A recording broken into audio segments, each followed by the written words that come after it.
English premier লিগে শিরোপার লড়াইয়ে পিছিয়ে পড়ল আর্সেনাল। শনিবার ব্রাইটনের মাঠে 1-1 গোলে ড্র করে লিভারপুলের সঙ্গে পয়েন্ট ব্যবধান বাড়ালো মিকেল আর্তেতার দল। ম্যাচের 16 মিনিটে তরুণ তারকা ইথান নোয়ানেরির ডান দিক দিয়ে কাটিয়ে নেওয়া ড্রাইভিং শটের গোলে এগিয়ে যায় আর্সেনাল। তবে 61 মিনিটে স্পট কিক থেকে ব্রাইটনকে সমতায় ফেরান জোয়া পেদ্রো। এরপর বেশ কয়েকটি সুযোগ তৈরি করলেও গোল আদায়ে ব্যর্থ হয় গানাররা। এই ড্রয়ে টেবিলে 2-এ থাকা আর্সেনাল শীর্ষে থাকা লিভারপুলের চেয়ে 5 পয়েন্ট পিছিয়ে পড়ল। প্রিমিয়ার লিগের অন্য ম্যাচে ক্রিস্টাল প্যালেসের বিপক্ষে 1-1 গোলে ড্র করে পয়েন্ট হারিয়েছে চেলসি। ম্যাচের 14 মিনিটে চেলসির হয়ে গোল করেন কোল পামার। তবে শেষ দিকে 82 মিনিটে ফিলিপ মাতেতার গোলে সমতায় ফেরে প্যালেস।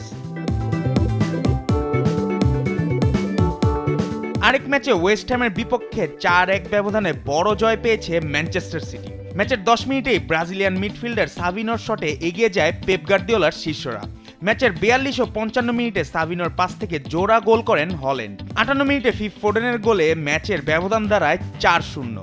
ম্যাচের 71 মিনিটে ওয়েস্ট হ্যামের হয়ে একমাত্র গোল করেন নিকোলাস ফুলক্রুক।